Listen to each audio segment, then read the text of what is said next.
कि बीजेपी और PDP demand कर रही है कि जम्मू कश्मीर में शराबबंदी होनी चाहिए। एक रूल था कि 500 मीटर मंदिर के पास, किसी रिलीजियस जगह के पास या एजुकेशनल इंस्टीट्यूशन के पास ऐसी कोई जगह थी जहां बैन किया था कि उसके पास में कहीं शराब की दुकान नहीं खुलेगी। आज तो भैया 11-12 साल उनकी हुकूमत रही, पीडीपी और बीजेपी की सरकार रही, तो उसमें ये क्यों नहीं बंद किया उन्होंने? कौन कौन कर रहा है? सभी नहीं कर रही, पीडीपी और बीजेपी कर रही है। अब सीधा बोलिए कि बीजेपी और पीडीपी डिमांड कर रही है कि जम्मू कश्मीर में शराबबंदी होनी चाहिए। तो भैया 11-12 साल उनकी हुकूमत रही, पीडीपी और बीजेपी की सरकार रही, तो उसमें ये क्यों नहीं बंद किया उन्होंने? कर देना चाहिए था।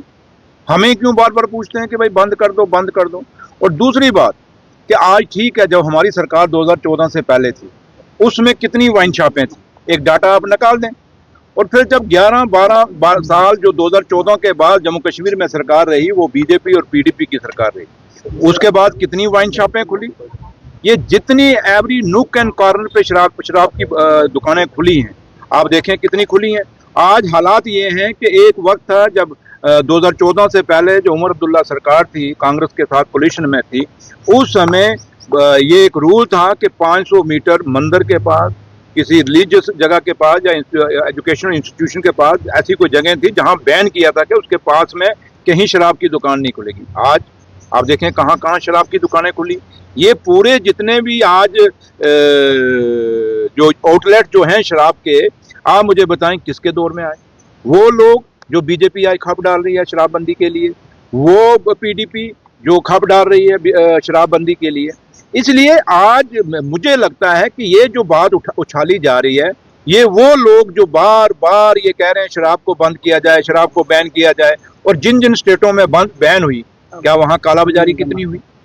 कितनी का आज क्या उन स्टेटों में लोग शराब नहीं पी रहे क्या? लेकिन फर्क इतना है कि वो एक कालाबाजारी के थ्रू पी रहे हैं, बाहर से ब्लैक मार्केटिंग बड़ी ज्यादा बढ़ गई शराब की। लेकिन उसके बावजूद भी ये कुछ लोग ऐसे हैं, अचानक जब बात ये चल रही है कि जम्मू कश्मीर में नशा बहुत हो गया है, ड्रग्स बहुत हो गए हैं, उस ड्रग्स को खत्म कर, और अचानक ये कहां से बात उठ गई? जैसे ही ये बात चली कि जम्मू कश्मीर को नशा मुक्त करना है, ड्रग्स मुक्त करना है, तो नशा क्या है, किस नशे की प्रायोरिटी है हमारी? सबसे बड़ी प्रायोरिटी पहले वो ड्रग्स जो हमारे बच्चों को, हमारी नस्लों को खत्म कर रहा है, उसको खत्म करने की जरूरत है। शराब की दुकानें बंद हो जाएंगी तो क्या हो जाएगा? क्या ड्रग्स पे, ये लोग ड्रग्स पे क्यों नहीं इतना जोर डाल रहे?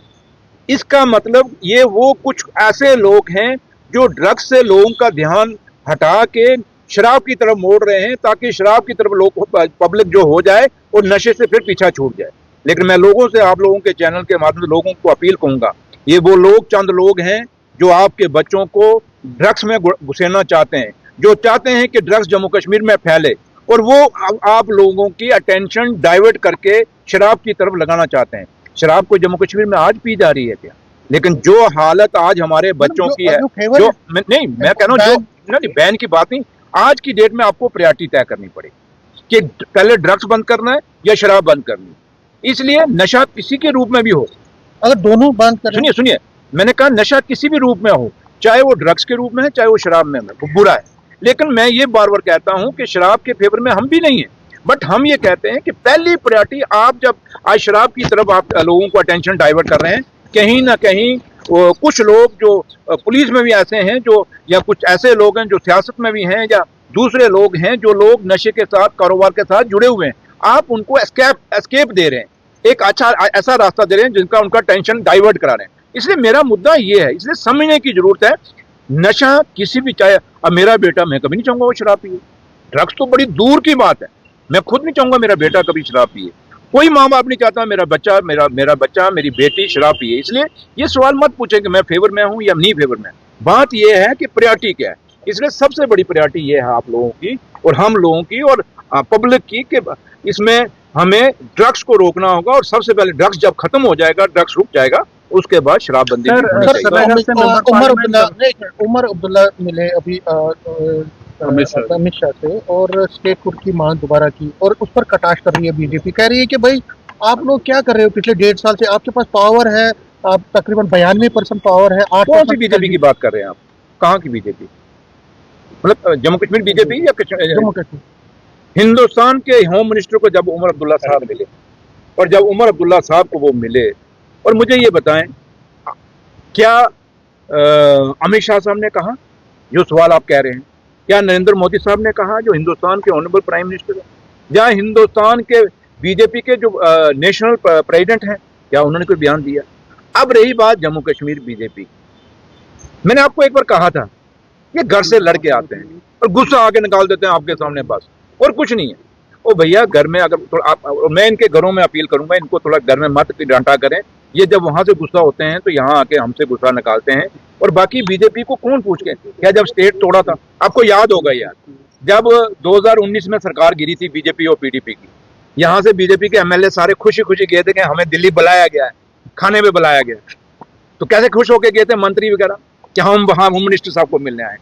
तो बाप यहाँ से जब गए सरकारी गाड़ी में गए थे, तो वापस जब आए थे पुरानी टैक्सियों में आए थे, वो चढ़ा टैक्सियों में वापस आए थे। इनको पता ही नहीं था कि सरकार गिरने वाली है, जिनको बीजेपी ने कभी दिल्ली में, इनको कौन पूछता है, इनको कौन सीरियस लेता है? इसलिए छोड़िए बीजेपी जम्मू कश्मीर की क्या कहती है। हाँ, इतना जरूर कहूंगा मैं जम्मू कश्मीर की बीजेपी को कि जम्मू कश्मीर के लोगों के साथ इंसाफ करिए।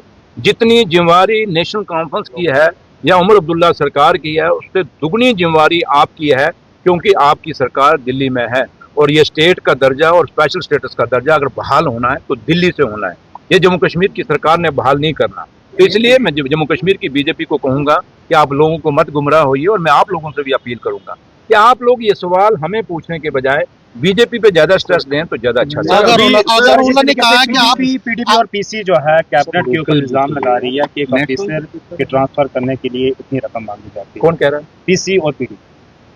देखिए एक बात मेरी याद रखना, आज उमर अब्दुल्ला जो काम सरकार जो काम कर रही है उसका ये मुकाबला नहीं कर पा रही। मैं आपको कितनी एग्जांपलें दे सकता हूँ कि जो 11-12 साल पुराने काम थे जो पीडीपी और बीजेपी ने शुरू किए थे, या 12 एक काम ज्यादा से ज्यादा बुनियाद कितनी होती है, 2 साल या 3 साल से ज्यादा बुनियाद नहीं होती। कोई बिल्डिंग हो, कोई ब्रिज हो, कोई सड़क हो, उसको कंप्लीट करने का एक टेन्योर होता है, एक टाइम होता है। इन्होंने क्यों नहीं कंप्लीट किए? आज आप नौशहरा हॉस्पिटल की एग्जाम्पल, आप लोगों में से कितने लोग वहां गए थे? 11-12 साल बाद वो हॉस्पिटल कंप्लीट हुआ। सुंदरवानी का हॉस्पिटल में अगले और महीने में आपको मैं वो कंप्लीट करके दूंगा, वो भी 11-12 साल पुराना हॉस्पिटल है। जम्मू में कितनी सड़कें पड़ी हुई हैं। ये आपका जो सतवारी से आरसपुरा तक रोड है, ये कब शुरू हुआ था? इनकी दौर में शुरू हुआ था ना। आज तक इन्होंने कंप्लीट 11-12 साल में कंप्लीट नहीं किया, हम उसको कंप्लीट कर। ऐसी कितनी पूरे जम्मू कश्मीर के अंदर आप देखें, कमरवाड़ी ब्रिज है, अगर आप लोगों ने गए होंगे कभी, देखो अगर आप में से कोई गया, किसने कंप्लीट किया? कितने 14 साल पुराना वो ब्रिज चल रहा था और हमने जाके उसका उद्घाटन किया। आपका सनत नगर जो फ्लाई ओवर है, कितना पुराना था, हमने जाके जाते साथ ही उसको जो बंद पड़ा काम था उसको कंप्लीट किया। आपके साथ गोहामा ब्रिज है गांधरबल के अंदर, ये उसके लिए हमने पैसा दे दिया। कब? आज से 2011 में वो काम शुरू हुआ और 12 साल इनकी सरकार, 14-15 साल उस काम को हो गए और बहुत जल्दी उस ब्रिज को हम ऐसे कई में, ये सब मैंने मोटी मोटी आपको एग्जाम्पलें दी हैं। आपका रामबन में ब्रिज है मैत्रा में, वो आपको ऐसे खड़ा मिलता था 24 घंटे, आज देखिए वहां काम शुरू हुआ नहीं हुआ, और बहुत जल्दी वो मैत्रा वाला ब्रिज भी हम कंप्लीट। ये आपका परगवाल इंद्रपत्नी ब्रिज है जो अखनूर में, कितना पुराना है, आज तक 11-12 साल में पीडीपी और बीजेपी ने क्यों नहीं कंप्लीट किया? ये जिन भाई साहब की आप नाम लेके पूछते हो जनाब वो ये कह रहा है, वो फलाना, ये सवाल, वो लोग भी तो मंत्री रहे। सजाद लोन तो खुद बीजेपी में पीडीपी की सरकार में मंत्री नहीं था क्या? तो इसलिए जब